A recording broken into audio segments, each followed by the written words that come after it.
Hello everyone, my name is Angelica Idlay, and today I will present my spoken poetry titled Sinugdanan o Bukid.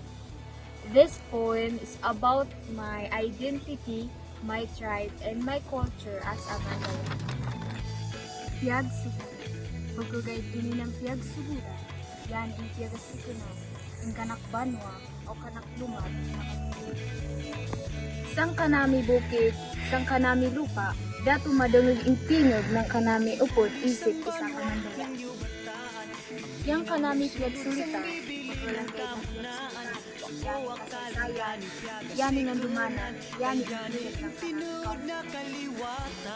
Awa ko magsulit ng kanami piyagsulita, di na mabadungog ko yung hangin sang kabukilan. Di nang makita ko ang kanami payag na tutukod, awing natulon na yagatapok sang panahon.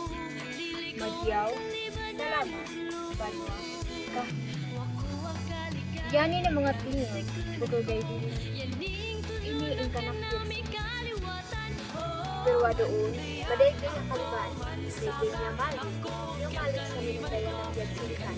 Pero kaya ang kanak piyagsulitan, bukuin ng ubos. Bukuin ng sayop, yani ang kanak gawin. Mawala ang kanak kasaysayan. Mawala yung kultura, mawala yung piyagsulitan. Matanong, napadayunan ko yan kanamit yagso. Tamang ko yan itubo sa mga bayan ng henerasyon para dili mawala ang tingog ng mga Mandaya, para di mawala yung kanamit yagso. Ako, Mandaya, alon ka nakpagsulitan, alon ka nakasaysayan, alon ka nakpagsulitan.